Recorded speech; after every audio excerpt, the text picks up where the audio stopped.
Welcome to our channel PR jobs info. Friends, మన ఛానల్లో ప్రతిరోజు అప్డేటెడ్ నోటిఫికేషన్స్ యొక్క కంప్లీట్ ఇన్ఫర్మేషన్ అయితే చెప్పడం జరుగుతుంది ఫ్రెండ్స్. కాబట్టి డైలీ మన ఛానల్ని ఫాలో అవ్వండి అండ్ అలాగే మీ ఫ్రెండ్స్ అండ్ రిలేటివ్స్కి షేర్ చేయండి. అయితే గాయ్స్, మన పిఆర్ జాబ్స్ ఇన్ఫో ఛానల్లో అయితే daily RRB group D, NTPC, Telangana VRO కోర్సుల నోటిఫికేషన్స్ గురించి అయితే ఇన్ఫర్మేటివ్ వీడియోస్ అయితే అప్లోడ్ చేయడం జరుగుతుంది. Please watch that videos also. And మన పిఆర్ జాబ్స్ ఇన్ఫో యాప్లో అయితే RRB group D, NTPC, RRB general science, Telangana VRO కోర్సులను అయితే పొందుపరచడం జరిగింది. స్టేట్ బెస్ట్ ఫ్యాకల్టీతో అయితే క్లాసులు చెప్పించడం జరిగిందండి. టోటల్ రైల్వే కోర్స్ వచ్చేసి ఎన్సీఈఆర్టీ బుక్స్ నుండి తీసుకున్న కంటెంట్, ఎన్సీఈఆర్టీ బుక్స్లో ఉండే లైన్ టు లైన్ కూడా మన కంటెంట్లో అయితే పెట్టడం జరిగింది. అండ్ దాంతో పాటుగా chapter wise bits, chapter wise PYQs, practice bits, test series, physics problem explanation videos, chemistry problem explanation videos, chapter wise bits solution explanation videos కూడా మన ఛానల్లో మన కోర్సులు అయితే ఉన్నాయి. అండ్ దాంతోపాటుగా 1,00,000 బిట్స్ అయితే మీకు ఫ్రీగా అందజేస్తున్నాం. సో ప్రతి ఒక్కరూ పిఆర్ జాబ్స్ ఇన్ఫో యాప్ని డౌన్లోడ్ చేసుకుని కోర్సెస్ అయితే చూడండి. ఫ్రీ డెమో క్లాసెస్ కూడా ఉన్నాయి. క్లాసెస్ చూస్తే మీకే అర్థమైపోతుంది ఎంత బాగా చెప్తున్నారో ఫ్యాకల్టీ అనేది. సో ఎంత డీటెయిల్డ్గా ఇస్తున్నారు కంటెంట్ అనేది. సో మీరు అదర్ ఛానల్లో కంటెంట్ని, మన ఛానల్లోని కంటెంట్, మన యాప్లో కంటెంట్ని కంపేర్ చేసి చూడండి గాయ్స్. ఏది బెస్ట్ అనిపిస్తే మీరు అదే తీసుకోండి. సో కానీ తీసుకునే ముందు చాలా జాగ్రత్తగా ఒకసారి ఆలోచించి తీసుకోండి, ఓకేనా? సో ఏది కంటెంట్ బెస్ట్ అయితే అదే తీసుకోండి. అయితే ఈరోజు వీడియోలో మనం ఏం తెలుసుకుందాం, అసలు మనం దేనికి వచ్చామంటే ఈరోజు వీడియోలో అసలు ఆర్ఆర్బి గ్రూప్ డికైనా, జీపీఓ గ్రామ పాలన ఆఫీసర్కైనా, ఏ కాంపిటేటివ్ ఎగ్జామ్స్కైనా కరెంట్ అఫైర్స్ అనేవి చాలా చాలా ఇంపార్టెంట్. సో ఈ కరెంట్ అఫైర్స్లో అసలు మేడం ఏ టాపిక్స్ ఉంటాయి, ఏవేవి చదవాలి, ఏవి ముందు చదవాలి, అసలు ఏముంటాయి ఇందులోన అని చాలామంది డౌట్స్ ఉన్నాయండి. చాలామంది నాకు అడుగుతున్నారు అసలు సిలబస్ ఏంటి, అసలు కరెంట్ అఫైర్స్లో ఉండే టాపిక్స్ ఏంటి అని. సో మీ అందరి కోసం అయితే ఈ వీడియో. సో ఈ వీడియో ఓన్లీ ఒక్క జాబ్కి ప్రిపేర్ అవుతున్న ఆస్పిరెంట్కి కాదండి, ఆల్ కాంపిటేటివ్ ఎగ్జామ్స్కి కూడా current affairs is a very very important కదా, తెలిసిందే మీకు ఆల్రెడీ. సో దీని గురించి మనం క్లియర్గా తెలుసుకుందాం. సో కరెంట్ అఫైర్స్లో ఇంపార్టెంట్ టాపిక్స్ ఏంటి, ఏ టాపిక్ మనం చదవాలి అనేది మనం తెలుసుకుందాం, ఓకేనా?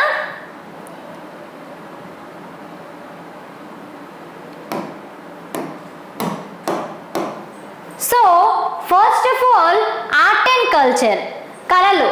సో మనకి ఈ టాపిక్ నుంచి వేటి నుంచి క్వశ్చన్స్ అడుగుతారంటే ఇక్కడ చూడండి, రాష్ట్రం పేరు అండ్ జానపద నృత్య శైలులు. సో ఇక్కడ మనకి ఎలా అడుగుతారంటే చూడండి, ఆంధ్రప్రదేశ్ దేనికండి ప్రసిద్ధి చెందింది? కూచిపూడి డ్యాన్స్, ఆంధ్రనాట్యం, వీరనాట్యం, కోలాటం. అండ్ అలాగే అస్సాం వచ్చేసి బిహు, బిచువా, నట్పూజా, నాగా నృత్యం, జుమారా, హోబ్జైనా. అండ్ బీహార్ నుంచి జాతా, జతిన్, సమాచాక్వా, బిడేషియా. అండ్ గుజరాత్ నుండి గర్బా, టిప్పనీ జూరియన్. హర్యానా నుంచి డాఫ్, లూర్, గుగ్గా, గగోర్. హిమాచల్ ప్రదేశ్ దేనికి ప్రసిద్ధి చెందిందండి? జోరా, చహి, చపేలి, నాటి, డాంగి. అండ్ దాంతోపాటుగా జమ్మూ కాశ్మీర్లో రౌఫ్, మౌండస్, దమాలి. కర్ణాటక వచ్చేసి యక్షగానం, సుగ్గి, కర్గాకి ప్రసిద్ధి చెందింది. కేరళ వచ్చేసి కథాకళికి చాలా ఫేమస్. అండ్ అలాగే మోహినియట్టం అండ్ కుకైట్టికలి. అండ్ మహారాష్ట్ర వచ్చేసి లావణి, లెజిమ్, దహికల, దశావతార్ లేదా బోహడాకి చాలా ప్రసిద్ధి చెందింది. సో ఇందులో మనకి అసలు ఏ రాష్ట్రం దేనికి ప్రసిద్ధి చెందింది, ఎక్కడి నుండి వచ్చింది, ఇలాంటి క్వశ్చన్స్ అన్నీ మనకి అడుగుతారనమాట. సో మనకి ఫర్ ఎగ్జాంపుల్ ఎలా ఉంటుందంటే ఇప్పుడు చూద్దాం, కేరళ రాష్ట్రానికి చెందిన కథాకళి డ్యాన్స్ నృత్యం గురించి క్లియర్గా మనం చదివితే అందులో నుంచి ఒక బిట్ వస్తుంది అనమాట. సో ఇప్పుడు మన ఆంధ్ర నాట్యం ఉంది, కూచిపూడి నుంచి మనం డీటెయిల్డ్గా చదివితే కూచిపూడి నృత్యం గురించి, సో దాని నుంచి ఒక క్వశ్చన్ వస్తుంది అనమాట. సో అలా ఉంటుంది. అండ్ నెక్స్ట్ మన హోల్ ఓవర్ ఇండియాలో మన కళలకు ఏ డిస్ట్రిక్ట్లో ఏ కళలకు ప్రసిద్ధి చెందాయి, ఎక్కడ ఏ ఏ కళలు ఉన్నాయి, ఇలాంటి క్వశ్చన్స్ వస్తాయి. సో చూడండి, చేనేతకి ప్రసిద్ధి చెందిన కొన్ని జిల్లాల గురించి అయితే మనం ఈరోజు తెలుసుకుందాం. సో పోచంపల్లి యాదాద్రి భువనగిరి జిల్లా ఇది. సో ఇది దేనికంటే ఫేమస్? పోచంపల్లి చీరలకైతే చాలా ప్రసిద్ధి చెందింది. ఇదిగోండి పోచంపల్లి చీరలు. అండ్ మదనపల్లి అన్నమయ్య జిల్లా. సో మదనపల్లి పట్టు చీరలకు ఫేమస్ అండి. చూడండి ఇక్కడ పట్టు చీరలకు ఫేమస్. సో శ్రీ పొట్టి శ్రీరాములు నెల్లూరు జిల్లా చేనేత కార్మికులు సహకార సంఘాలు ఉన్నాయి. సో ఇక్కడ కూడా బట్టలు అనేవి నేస్తారు. సో ఇది కూడా ఒక కళేనండి, ఓకేనా. సో ఇలాంటివే ఇంకా పెయింటింగ్స్, ఇంకా చాలా కళలన్నీ ఉంటాయి కదా, అవన్నీ ఉంటాయి, నాటకాలు, ఇవన్నీ కూడా ఇందులోనికే వస్తాయండి, ఓకేనా. సో తూర్పుగోదావరి జిల్లా బండారులంక గ్రామం చేనేత చీరలకు అనేది ఇక్కడ ఫేమస్. అండ్ అనంతపురం జిల్లా ధర్మవరం చేనేతకు అయితే ప్రసిద్ధి చెందింది. రంగారెడ్డి జిల్లా తెలంగాణలో చేనేత పరిశ్రమలో ముఖ్యమైన జిల్లా, ఓకేనా. ఇక్కడ వరకు క్లియరా? సో నెక్స్ట్ మనం తెలుసుకుందాం.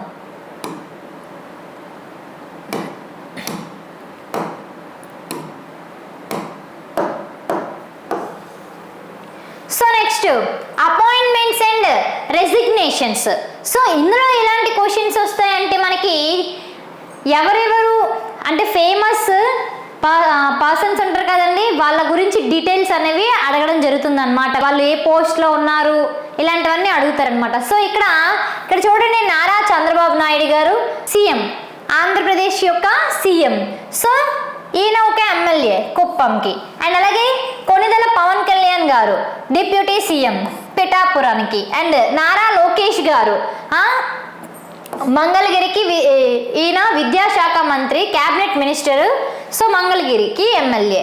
అండ్ కింజరాపు అచ్చెన్నాయుడు గారు టెక్కలికి, ఓకేనా. సో ఇలాగా. అండ్ ఇక్కడ చూడండి Narayan Dutt Tiwari and SL Narasimhan, Vishwabhushan Harichandan and S Abdul Nazeer governors అండి. వీళ్ళందరూ గవర్నర్స్. సో వాళ్ళు జాయిన్ అయిన డేట్స్, చేసిన ఎన్ని రోజులు వాళ్ళు వర్క్ చేశారనేది ఇక్కడ ఇవ్వడం జరిగింది, ఓకేనా. అండ్ నెక్స్ట్ ఇక్కడ చూడండి, Amit Kumar joint collector in the national testing agency, Sandeep Kumar Mishra director in the national testing agency, Shivani joint director in the national testing agency, Nitin Jain director in the ministry of steel, Eranki Venkat Bhaskar private secretary to minister of coal and mines and Srivastava so internal financial advisor director level and Pulkesh Kumar deputy secretary ministry of health and family welfare, Ashok Kumar high commission to Zambia. So ఇలాంటి questions అనేవి వాళ్ళు అడుగుతారనమాట. ఎలా అంటే ఇప్పుడు అనిల్ కుమార్ దేనికి డైరెక్టర్గా work చేస్తున్నారు. So ఇలాంటి క్వశ్చన్స్ అనమాట. సో ఇప్పుడు private secretary to ministry of coal and mines ఎవరు అని అడుగుతారండి. కోల్ అండ్ మైన్స్ కి ప్రైవేట్ సెక్రటరీ మినిస్ట్రీ ఎవరు అంటే మన భాస్కర్, వెంకట్ భాస్కర్ అనే మనం చెప్పాలి. సో ఇలాంటి క్వశ్చన్స్ అడుగుతారు. సో నెక్స్ట్ ఏంటండి, బుక్స్ అండ్ ఈవెంట్స్. సో ఇక్కడేంటి, పుస్తకాలు మనకి రిలీజ్ అవుతాయి కదండి, బుక్స్ అండ్ రాసిన వాళ్ళు. సో మనం ఇక్కడ చూద్దాం ప్రసిద్ధ పుస్తకాలు. సో ప్రసిద్ధ పుస్తకాలు మరియు రచయితల జాబితా. సో ఇక్కడ చూడండి, టామ్ సాయర్ సాహసాలు Mark Twain, Alice in Wonderland Lewis Carroll. So Agniveena Kazi Nazrul Islam, పురాతన నావికుడు కోల్రిడ్జ్. సో ఇలా అయితే రచయితలు ప్రసిద్ధ పుస్తకాలు ఉన్నాయి. సో 2025లో వచ్చినవి చూద్దాం.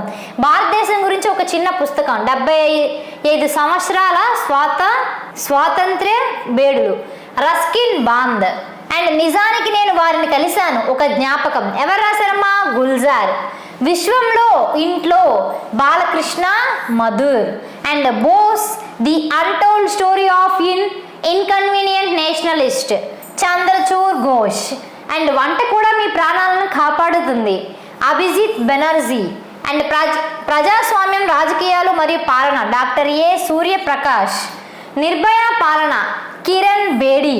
అండ్ గాంధీ హంతకుడు, నాథూరామ్ గాడ్సే మరియు అతని సృష్టి, భారతదేశం యొక్క ఆలోచన, ధీరేంద్ర జూ.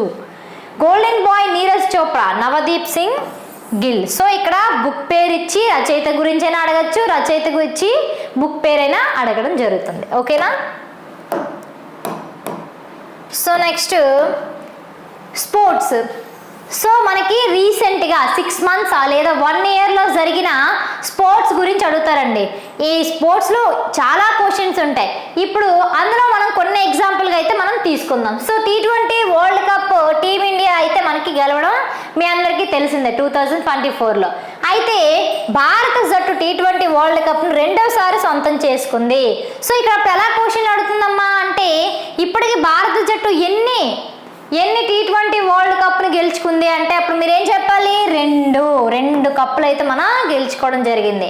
అండ్ అలాగే 2007లో మొదటిసారి, 2024లో జూన్ 29న బ్రిడ్జ్ టౌన్లోని కెన్సింగ్టన్ ఓవర్లో భారత్ 7 పరుగుల తేడాతో దక్షిణాఫ్రికాను ఓడించి టైటిల్ను సొంతం చేసుకుంది.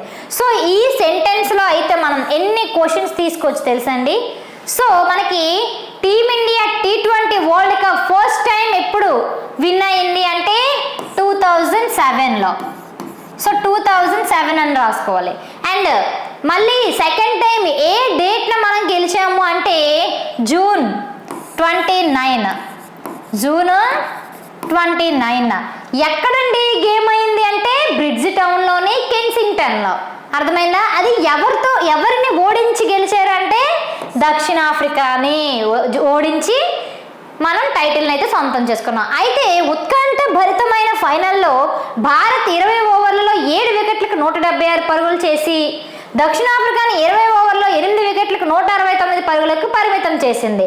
సో మనకి కొన్నిసార్లు టఫ్గా పేపర్ ఇచ్చినప్పుడు అయితే మనకి T20 2024 వరల్డ్ కప్లో ఎంత స్కోర్ చేసింది మన భారత్ జట్టు అని అడగచ్చండి. ఎన్ని వికెట్లు తీసింది అని మనకి అడగచ్చండి, చాలా టఫ్గా క్వశ్చన్ ఇచ్చినప్పుడు. సో ఇలా క్వశ్చన్స్ ఇస్తారనమాట. And another example, India Tokyo para Olympics అయితే మనకి జరిగింది తెలిసిందే. అయితే టోక్యో పారా ఒలింపిక్స్లో భారత్ 5 స్వర్ణాలు, 8 రజతాలు మరియు 6 కాంస్య పథకాలను మొత్తం 19 పథకాలు అయితే గెలుచుకుందండి. అయితే ఇప్పుడు మనకి క్వశ్చన్ అడుగుతారు, మన భారతదేశం టోక్యో పారా ఒలింపిక్స్లో ఎన్ని పథకాలు అయితే మనకి సాధించింది అని క్వశ్చన్ అడుగుతారు. అండ్ అలాగే ప్రారంభ వేడుక వచ్చేసి పారా ఒలింపిక్ క్రీడలు ఆగస్టు 28 ప్రారంభ వేడుకతో ప్రారంభమయ్యాయి. సో పారా ఒలింపిక్స్ టోక్యోలో ఎప్పుడు ప్రారంభమయ్యాయి డేట్ అంటే మనం ఆగస్టు 28 అని చెప్పాలి. అండ్ ముగింపు ఎప్పుడయ్యింది అని అడిగితే మనం సెప్టెంబర్ 8 అనేది చెప్పాలి. అది అర్థమైందా? బిట్స్ ఈ విధంగా వస్తాయన్నమాట. అండ్ నెక్స్ట్ ఒలింపిక్స్లో చూద్దాం.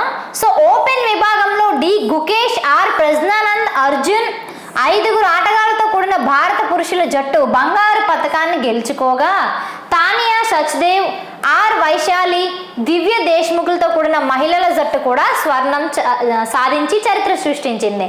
సో మనకి అడుగుతారనమాట క్వశ్చన్. సో ఓపెన్ విభాగంలో ఎంతమంది భారత పురుషులు, ఎంతమంది జట్టులో ఎంతమంది ఉన్నారు, స్వర్ణం గెలిచారా, రజతం గెలిచారా అని క్వశ్చన్లు అడుగుతారండి. అండ్ నెక్స్ట్ అలాగే మహిళలకు కూడా అడుగుతారు. అండ్ 2 విభాగాల్లో భారత్ స్వర్ణం సాధించడం ఇదే తొలిసారి కావడంతో పాటు 2 స్వర్ణాలు ఏకకాలంలో నెగ్గి సంచలనం సృష్టించింది. సో మనకి ఇది ఫస్ట్ టైం అన్నమాట ఒలింపిక్స్లో మనం చెస్లో స్వర్ణం సాధించడం. సో అదే కాకుండా ఇప్పుడు పురుషులు అంటే మేల్లో కూడా మనకి గోల్డ్ వచ్చింది. అండ్ అలాగే మనకి ఫీమేల్లో కూడా గోల్డ్ రావడం జరగడం ఇదే ఫస్ట్ టైం. సో ఇక్కడ క్వశ్చన్ డిఫరెంట్గా కూడా అడగచ్చు. భారతదేశానికి ఒలింపిక్స్లో చెస్లో ఎన్నిసార్లు మనకి స్వర్ణం వచ్చింది అని అడుగుతారు. సో ఎక్కడ కన్ఫ్యూజ్ అవ్వకుండా మనకి 2024లో మహిళలకి ఫీమేల్కి రావడం జరిగింది. ఓకేనా? సో ఇలా స్పోర్ట్స్ నుంచి అయితే క్వశ్చన్స్ వస్తాయి. ఓకేనా? సో మనం ఇప్పుడు ఏం తెలుసుకుందామంటే అవార్డ్స్ అండ్ హానర్స్. సో మనకి అవార్డ్స్ గురించి క్వశ్చన్స్ అడుగుతారండి. అది ఏ విధంగా ఉంటాయి కూడా ఈరోజు తెలుసుకుందాం. సో ఇక్కడ అవార్డ్స్ చూడండి. కర్ణాటకకు చెందిన శ్రీ సీతారాం జిందాల్ మరియు తైవాన్కు చెందిన శ్రీ యంగ్ లియు వాణిజ్యం మరియు పరిశ్రమల రంగంలో 2024 సంవత్సరానికి గాను పద్మభూషణ్ అవార్డు అయితే రావడం జరిగిందండి. పద్మభూషణ్ అవార్డు. అయితే దేశానికి ఉన్నత స్థాయిలో విశిష్ట సేవ చేసినందుకు భారతదేశంలోని 3వ అత్యున్నత పౌర పురస్కారం పద్మభూషణ్. సో ఇక్కడ క్వశ్చన్ అడుగుతారండి, పద్మభూషణ్ ఎందుకు ఇస్తారు, ఇది ఏంటి అసలు అని అడిగితే, మన భారతదేశంలోని విశిష్ట సేవ చేసిన దానికి 3వ అత్యున్నత పౌర పురస్కారం అండి ఇది. 3వది, అర్థమైందా? 3వది పద్మభూషణ్. అండ్ అలాగే వాణిజ్యం మరియు పరిశ్రమల రంగంలో 2024 సంవత్సరానికి గాను పద్మభూషణ్ అవార్డును కర్ణాటక నుండి శ్రీ సీతారాం జిందాల్ మరియు తైవాన్ నుండి శ్రీ యంగ్ లియు అందుకోవడం జరిగింది. సో ఇది పద్మభూషణ్ అనేది 3వ పౌర పురస్కారం. అండ్ నెక్స్ట్, 4 దశాబ్దాల సినీ ప్రస్థానంలో కోట్లాది అభిమానులను అయితే సంపాదించుకున్న నటుడు ఎవరండి? మెగాస్టార్ చిరంజీవి గారు. సో ఈయనంటే ఇష్టం లేని వారంటూ ఎవరు ఉండరు. సో ఈయన నటన అనేది చాలా అమోఘం. అయితే ఈయన సినీ పరిశ్రమకు ఆయన చేసిన కృషికి గుర్తింపుగా దేశంలో 2వ అత్యున్నతమైన పద్మ విభూషణ్ పురస్కారాన్ని అయితే కేంద్రం ప్రకటించిన విషయం తెలిసిందే. సో ఇక్కడ 3rd వన్ వచ్చేసి పద్మ భూషణ్, 2nd వన్ వచ్చేసి పద్మ విభూషణ్,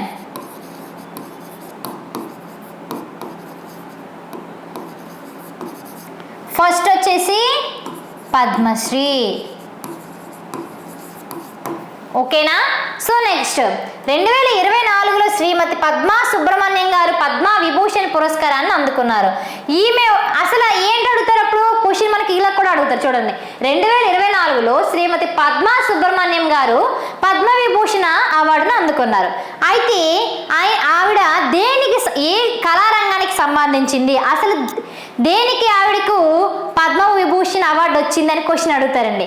అప్పుడు మీరు ఏం చేస్తారంటే, ఆమె ఒక ప్రసిద్ధ భరతనాట్య నర్తకి మరియు కళారంగంలో ఆమె చేసిన విశిష్ట సేవలకు ఈ పురస్కారం అందుకున్నారు అని చెప్పాలి. ఓకేనా? అండ్ నెక్స్ట్ పద్మ విభూషణ్ ఇది భారతదేశం యొక్క 2వ అత్యున్నత పౌర పురస్కారం. ఆల్రెడీ మీకు చెప్పాను. అయితే ఇది అసాధారణమైన మరియు విశిష్ట సేవ చేసిన వ్యక్తులకు మాత్రమే ఇవ్వబడుతుంది. అండ్ పద్మా సుబ్రహ్మణ్యం గురించి ఇంకొంచెం చూస్తే, ఆమె ఒక ప్రసిద్ధ భరతనాట్య నర్తకి and choreographer and research scholar మరియు రచయిత్రి. ఓకేనా? సో పద్మ విభూషణ్ శ్రీమతి పద్మా సుబ్రహ్మణ్యం గురించి అడిగితే మనం ఇది చెప్పాలి. ఓకేనా? సో అవార్డ్స్ గురించి అయితే మనకి ఈ విధంగా క్వశ్చన్స్ వస్తాయి. So next government policies and schemes. So పథకాల గురించి కూడా మనకి క్వశ్చన్లు అడుగుతారండి. అది ఎలా ఉంటుందంటే ఇక్కడ చూడండి, బేటీ బచావో బేటీ పడావో స్కీమ్.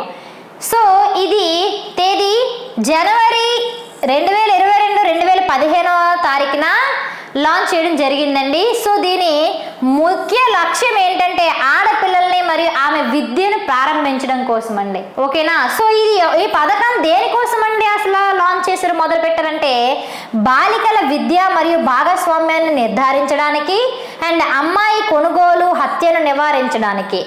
సో బాలికలు ఖచ్చితంగా అమ్మాయిలు చదువుకోవాలనే ఉద్దేశంతో ఈ బేటీ బచావో బేటీ పడావో అనే పథకాన్ని అయితే రిలీజ్ చేయడం జరిగింది. అండ్ భాగస్వామ్యాన్ని నిర్ధారించడానికి అండ్ అమ్మాయిల్ని మార్కెట్లో అమ్మేస్తున్నారు కదండి, వాటి నుంచి వారిని రక్షించడానికి అండ్ అలాగే హత్యను నివారించడానికి, ఆడపిల్లలకి మర్డర్స్ ఇవన్నీ జరుగుతున్నాయి కదండి, వాటి నుంచి వాళ్ళని రక్షించడానికి ఈ పథకాన్ని అయితే స్టార్ట్ చేయడం జరిగిందండి. ఓకేనా? సో ఆడపిల్లల మనుగడ మరియు భద్రతను నిర్ధారించడానికి ఈ పథకాన్ని అయితే మనకి స్టార్ట్ చేయడం జరిగింది.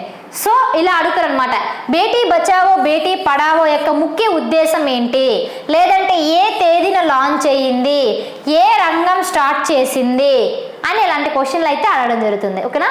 సో నెక్స్ట్ ప్రధానమంత్రి ముద్రా యోజన. సో ఇదేంటంటే ప్రధానమంత్రి ముద్రా యోజన PMMY అనేది భారత ప్రభుత్వం యొక్క సూక్ష్మ చిన్న వ్యాపారాలను ప్రోత్సహించడానికి ప్రారంభించిన ఒక పథకం. సో ఇది దేనికండి అంటే పెద్ద పెద్ద బిజినెస్లు కాకుండా చిన్న చిన్న, అంటే ఊర్లో చూడండి మీ వీధిలోనే ఒక కొట్టు పెట్టుకోవడానికి, ఒక కూరగాయలు కొట్టు పెట్టుకోవడానికి, ఒక చిన్న చిన్న బిజినెస్లు చేసుకుంటారు కదా కొట్లు పెట్టుకోవడానికి. సో వాళ్ళకి అమౌంట్ ఇచ్చి చిన్న చిన్న వ్యాపారాలను స్టార్ట్ చేయడానికి వాళ్ళకి ప్రోత్సహించడానికి ఈ పథకాన్ని అయితే స్టార్ట్ చేయడం జరిగింది.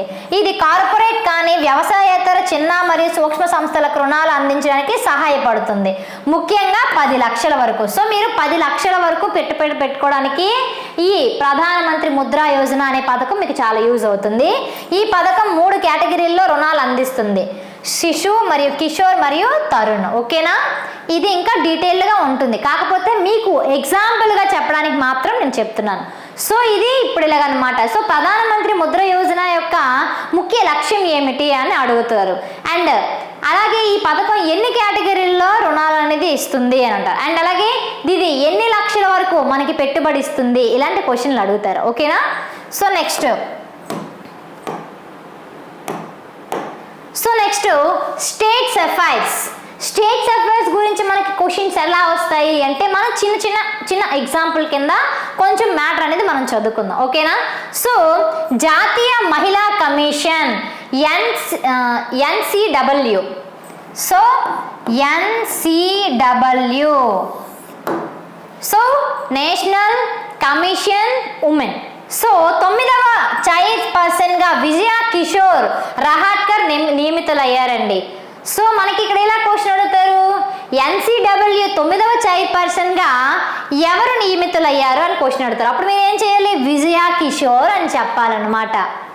సో నెక్స్ట్, 3 ఏళ్ల పాటు లేదా 65 ఏళ్ల వయసు వచ్చే వరకు ఆమె ఈ పదవిలో ఉంటారండి. అంటే ఎన్ని ఏళ్ల వరకు, ఎన్ని సంవత్సరాలు ఈ పదకాలంలో ఉంటుంది కూడా ఇక్కడ క్వశ్చన్ అడుగుతారు. సో ఆమె నియామకం వెంటనే అమల్లోకి వస్తుందని ప్రభుత్వం పేర్కొంది. సో ఈవిడ 2016-21 మధ్య మహారాష్ట్ర మహిళా కమిషన్ చైర్పర్సన్గా పనిచేశారు. సో మహారాష్ట్రలో ఆల్రెడీ 2016 నుంచి 2021 వరకు 2016 నుంచి 2021 వరకు మధ్య మహారాష్ట్రకు మహిళా కమిషన్ చైర్పర్సన్గా పనిచేయడం జరిగింది. అండ్ అలాగే 2007-10లో ఛత్రపతి సంభాజీనగర్ మేయర్గాను సేవలు అందించారు. ఈమె మహిళల న్యాయపరమైన సమస్యలపై విధి లిఖిత్ అనే పుస్తకం రాశారు. సో ఇది చూసారా, ఈ పుస్తకం అనేది మనకి బుక్స్ అండ్ అథర్స్ కింద వెళ్తుంది అనమాట. సో విజయ కిషోర్ గారు మనకి న్యాయపరమైన సమస్యలకి ఏ పుస్తకం రచించారు అని అడిగినప్పుడు మరి విధి లిఖిత్ అనే గుర్తు చేసుకోవాలి. మహిళల సాధికారతకు చేసిన కృషికి గాను జాతీయ న్యాయ పురస్కారంతో పాటు జాతీయ సాహిత్య మండలి నుంచి సావిత్రిబాయి పూలే పురస్కారాన్ని కూడా ఆమె అందుకున్నారు. సో ఇక్కడ చూసారా, ఇక్కడ ఆవిడ అందుకున్న పురస్కారాలు కూడా మనకి మెన్షన్ చేశారు. సో మనకి ఇవి కూడా చాలా ఇంపార్టెంట్. సో మహారాష్ట్ర మహిళా కమిషన్ చైర్పర్సన్గా పనిచేస్తున్నప్పుడు యాసిడ్ దాడి బాధితులను ఆదుకునేందుకు సక్షమ మహిళా స్వయం సహాయక సంఘాల కేంద్ర ప్రభుత్వ పథకాలతో అనుసంధానించేందుకు ప్రజ్వల మహిళలకు 24 గంటలు సహాయం అందించేందుకు వీలుగా సుహిత హెల్ప్ లైన్ అనే పథకాలను అయితే అమలు చేయడం జరిగిందండి. సో ఈవిడ ఏంటంటే ఈవిడ గురించి ఇప్పుడు ఎలా క్వశ్చన్స్ అడుగుతారు, ఈవిడ ఎన్నవ చైర్పర్సన్, అండ్ ఈవిడికి వచ్చిన పురస్కారాలు ఏంటి, ఈవిడ స్టార్ట్ చేసిన పథకాలు ఏంటి, అండ్ ఈవిడ ఏ చేస్తే అంటే ఏ కృషి చేస్తే ఈవిడకు ఈ పురస్కారాలు లభించాయి, అండ్ అలాగే ఈవిడ పూర్వం ఏం చేసింది, ఇలాంటి క్వశ్చన్స్ అన్నీ అడుగుతారనమాట. And next, so Chennai, Paris, తిరువనంతపురంలో గురించి తెలుసుకుందాం. భారత అంతరిక్ష రంగాన్ని కొత్త పుంతలు తొక్కిస్తున్న ఇస్రో సంస్థకు నూతన అధిపతిగా ఎంపికైన వి నారాయణ్ వివరాలు. సో ఎవరండి, ఇస్రో నూతన చైర్మన్ ఎవరండి, వి నారాయణ్ గారు. సో ఈ ఫోటోలో కనిపిస్తున్నారు కదండి, వి నారాయణ్ గారు. తమిళనాడులో కన్యాకుమారి జిల్లా మేరట్టువిలై గ్రామానికి చెందిన నారాయణది పేద కుటుంబం. సో ఈయన ఎక్కడ జన్మించారని క్వశ్చన్ అడగచ్చు. తమిళనాడులో కన్యాకుమారి జిల్లాలో మేరట్టువిలై అని చెప్పాలి. ఈయన చదువులు ఏం చేశారంటే, ఫస్ట్ చూస్తే 10వ తరగతిలో ఫస్ట్ ర్యాంక్ ఉత్తీర్ణత సాధించారు. ఉద్యోగం త్వరగా వస్తుందనే ఉద్దేశంతో తండ్రి ఆయన ప్రభుత్వ పాలిటెక్నిక్ కళాశాలలో చేర్చారు. తదనంతరం ఐఐటి ఖరగ్పూర్లో చేరి క్రయోజెనెటిక్ ఇంజనీరింగ్ ఎంటెక్ చేసి మొదటి ర్యాంక్ సాధించారండి. ఏరోస్పేస్ ఇంజనీరింగ్ మీద ఆసక్తితో PhD చేశారు. సో ఈయన 1984వ సంవత్సరంలో ఇస్రోలో చేరిన నారాయణ్ కీలక బాధ్యతలు నిర్వర్తించారు.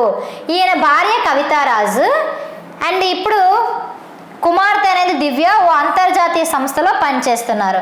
సో ఈయన గురించి క్వశ్చన్స్ అడిగేవి ఏమేమి ఉంటాయంటే ఎలా అడుగుతారంటే, ఈయన ఎక్కడికి చెందిన, ఏ స్వస్థలం ఏంటి, అండ్ అలాగే ఈయన ఎప్పుడు ఇస్రోలో జాయిన్ అయ్యారు, ఇలాంటి క్వశ్చన్స్ అయితే అడుగుతారు అనమాట. ఓకేనా? సో నెక్స్ట్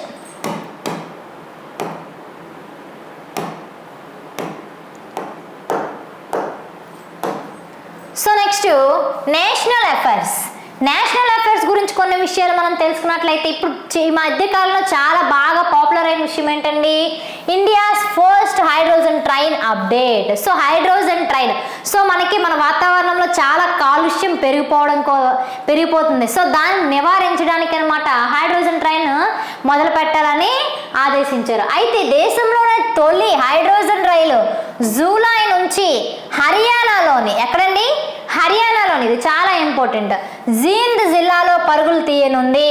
సో మనకి ఎక్కడ స్టార్ట్ అవుతుంది, ఏ జిల్లాలో స్టార్ట్ అవుతుంది, ఎప్పుడు స్టార్ట్ అవుతుంది, ఇలా క్వశ్చన్స్ వస్తాయి. అండ్ అలాగే జీంద్ నుంచి సోనిపత్ మధ్య నడవనుంది. సో ఆ ట్రైన్ అనేది ఎక్కడి నుంచి ఎక్కడి వరకు వెళ్తుందని క్వశ్చన్ అడుగుతారు. అండ్ అయితే హైడ్రోజన్ ప్లాంట్ నిర్మాణం 2 నెలల్లో పూర్తవుతుంది.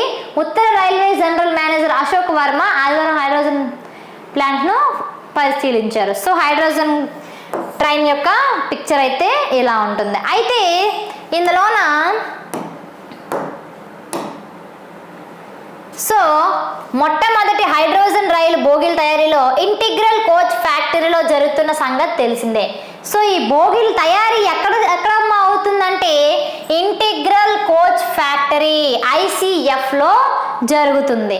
అయితే దాదాపు 80% మేరకు ఈ పనులు అనేవి పూర్తయిపోతుంది. సో ఇది పూర్తయిపోతే ప్రపంచంలోనే మొదటిసారిగా భారత్లోనే 10 బోగీలతో హైడ్రోజన్ ట్రైన్ అయితే స్టార్ట్ అవబోతుందండి. ఇలా అయితే మనకి ఇందులో నుంచి క్వశ్చన్స్ అయితే రావడం జరుగుతుంది. So next important dates and summits. So important dates, మనకి ఇంపార్టెంట్ అయిన డేట్స్, ఇయర్లో మనకి ముఖ్యమైన తేదీలు అండ్ అలాగే జరిగిన సమావేశాల గురించి అడుగుతారు. సో ఇక్కడ ఏంటి, ఇక్కడ నేను కేవలం జనవరి మంత్కి ఇస్తున్నాను, మిగిలినవి కూడా ఉంటాయి. ప్రతి 12 మంత్స్కి అన్ని రోజులకి ఒక్కొక్క ఇంపార్టెంట్ అయితే డే ఉంటాయి నెలల్లో. సో ఆ నెలలో అన్నీ మీరు చదువుకోవాలి. నేను ఎగ్జాంపుల్కి జనవరి చెప్తున్నాను, ఓకేనా? సో జనవరి 4 ప్రపంచ బ్రెయిలీ దినోత్సవం. అండ్ జనవరి 6 ప్రపంచ యుద్ధ అనాథల దినోత్సవం. జనవరి 9 ప్రవాస భారతీయుల దినోత్సవం. జనవరి 11 national human trafficking awareness day. చూడండి చాలా ఇంపార్టెంట్. జనవరి 12 జాతీయ యువజన దినోత్సవం. ఎవరి జయంతి వాళ్ళు చేసుకుంటున్నారో కూడా ఒక్కోసారి అడుగుతారండి, స్వామి వివేకానంద జయంతి. అండ్ జనవరి 15 సైనిక దినోత్సవం, తెలిసిందే కదా మీకు, army day. And January 16 national startup దినోత్సవం. జనవరి 17 ఎలక్షన్ కమిషన్ స్థాపన దినోత్సవం. జనవరి 23 పరాక్రమ దినోత్సవం, సుభాష్ చంద్రబోస్ జయంతి సందర్భంగా జరుపుకునేది. జనవరి 24 జాతీయ బాలికల దినోత్సవం, ప్రపంచ అక్షరాస్యత దినోత్సవం. చూసారా ఇక్కడ 2 ఇంపార్టెంట్ డేట్స్, ఒకే డేట్లో 2 ఇంపార్టెన్స్ అనేది ఉన్నది. అండ్ జనవరి 25 భారతీయ ఓటర్ల దినోత్సవం, ఇది మీకు చాలా ఇంపార్టెంట్. జనవరి 26 భారత గణతంత్ర దినోత్సవం, ఇది మీ అందరికీ తెలిసిందే. జనవరి 30 కుష్టు వ్యాధి దినోత్సవం అండ్ అమరవీరుడు సంస్మరణ. సో డేట్స్ అనేవి చాలా ఇంపార్టెంట్ అండి, గుర్తుపెట్టుకోవాలి. దీని నుంచి ఖచ్చితంగా ఒక క్వశ్చన్ అయితే ఇప్పుడు వస్తుంది. సో ఇక్కడ మనం దేని గురించి మాట్లాడుకుందాం, ఒక సమ్మిట్ గురించి మనం ఎగ్జాంపుల్గా మాట్లాడుకుందాం. All India research scholar summit 2025 Telugu. So ప్రపంచం మొత్తం ఇండియా వైపు చూస్తోంది, ఇకపై భవిష్యత్తు మొత్తం భారత్దే అన్నారు ఆంధ్రప్రదేశ్ ముఖ్యమంత్రి నారా చంద్రబాబు నాయుడు గారు. IIT మద్రాసులో all India research scholars summit 2024లో పాల్గొన్నారు. సో మనకి ఈ all India research scholar summit 2025 ఎక్కడ జరిగింది అని క్వశ్చన్ అడుగుతారు. అప్పుడు మీరు ఏం చేస్తారు, IIT మద్రాసులో జరిగింది అని క్వశ్చన్ ఆన్సర్ రాస్తారనమాట. సో ఆ సందర్భంగా ప్రపంచం మొత్తం ఇండియా వైపు చూస్తుంది, ఇకపై భవిష్యం మొత్తం ఇండియాదే అన్నారు. మద్రాసు IITలో 30 నుంచి 40% పైగా తెలుగు విద్యార్థులే చదువుతున్నారు. మద్రాసు IIT దేశంలో నెంబర్ 1గా ఉందండి. చూసారా, మన దేశంలోనే IITలో మద్రాసు IIT అనేది చాలా ఇంపార్టెంట్, నెంబర్ 1 అని అన్నారు. నెంబర్ 1 స్థానంలో నిలిచిందంట. ఇక్కడ 80% స్టార్టప్ విజయవంతం అవుతున్నాయి. మద్రాస్ IIT స్టార్టప్ అగ్నికుల్ మంచి విజయాన్ని అందుకుందని తెలపడం జరిగింది. సో ఇలాంటి సమావేశాలు ఎప్పుడు జరిగాయి, ఎక్కడ జరిగాయి, సమావేశానికి గల కారణం ఏంటి, ఇలాంటి ఒప్పందాల గురించి అన్ని దేశానికి జరిగిన ఇంపార్టెంట్ సమావేశాల గురించి కూడా అడుగుతారండి. ఓకేనా. సో నెక్స్ట్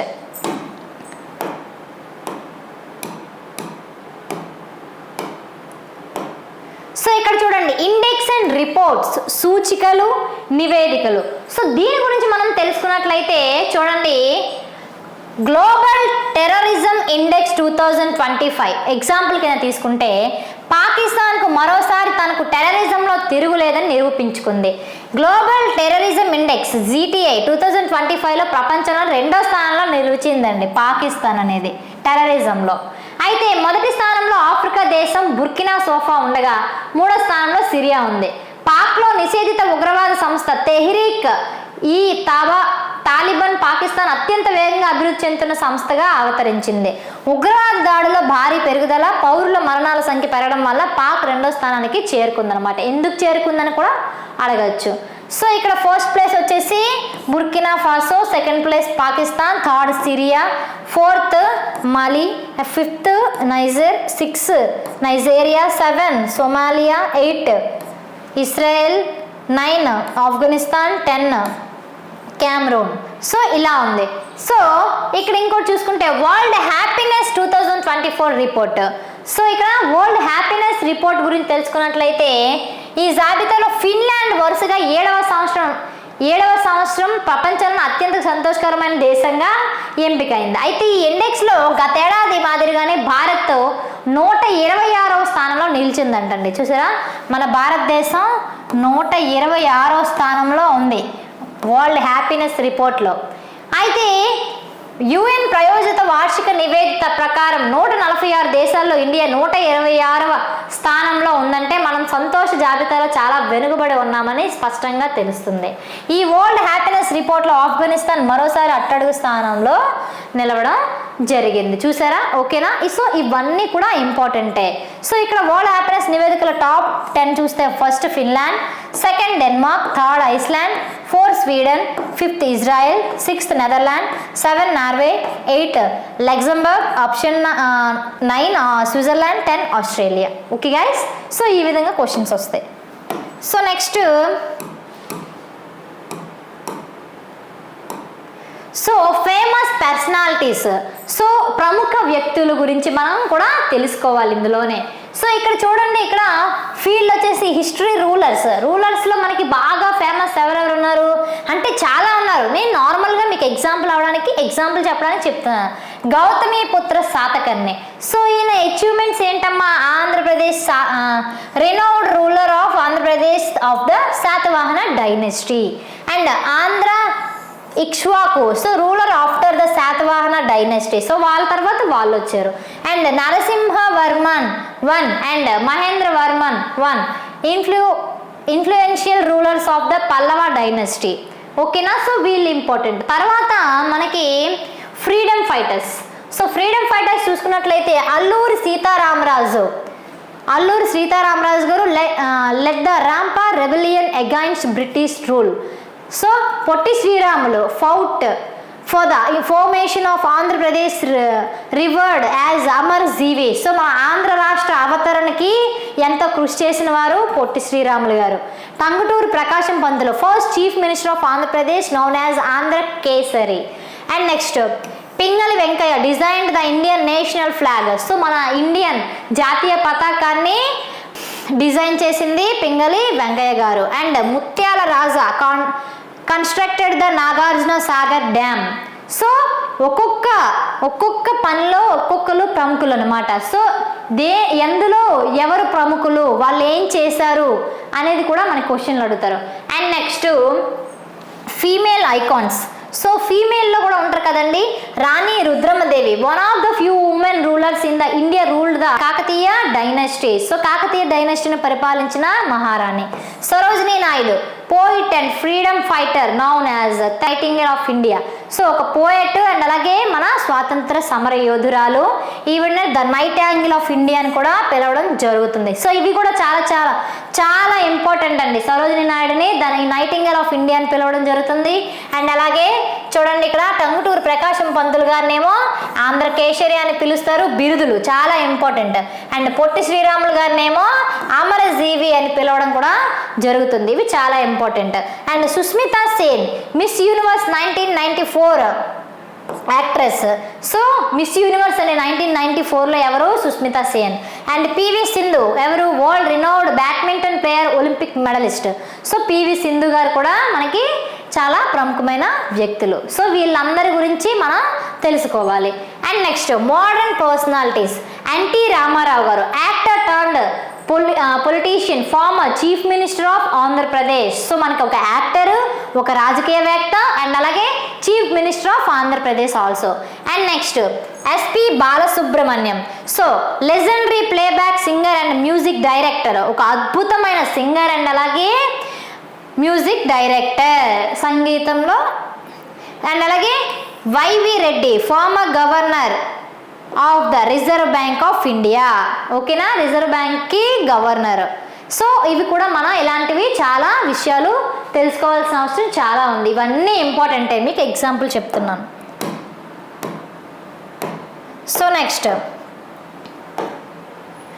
స్టేట్ స్కీమ్స్ గురించి తెలుసుకున్నట్లయితే మనకి రీసెంట్గా వచ్చినవి అయితే 2024లో Aadabidda Nidhi scheme and Annadata Sukhibhava scheme, NTR Bharosa pension scheme, Nirudyoga Bhruthi, TDP Annadata scheme, APSRTC free bus scheme, Chandranna Pelli Kanuka scheme, AP free power supply scheme, Talliki Vandanam scheme, NTR Vidyonnathi scheme. So ఇక్కడ ఈ స్కీమ్స్లో అసలు ఈ స్కీమ్ ఎందుకు స్టార్ట్ చేశారు, సో ఈ స్కీమ్ ఎప్పుడు స్టార్ట్ చేశారు, ఎందుకు స్టార్ట్ చేశారు, అసలు దీని ముఖ్య ఉద్దేశం ఏంటి, ఇలాంటి క్వశ్చన్స్ అనేవి మనకి అడగడం జరుగుతుంది. ఆడబిడ్డ నిధి స్కీమ్ ఎందుకు స్టార్ట్ చేశారమ్మా ఆడబిడ్డ నిధి స్కీమ్ అనేది? సో అమ్మాయిలు వాళ్ళ కాళ్ళ మీద వాళ్ళు నిలబడడానికి 1500 రూపీస్ వాళ్ళకి సాయం చేయడానికి ఈ పథకాన్ని అయితే స్టార్ట్ చేయడం జరిగింది.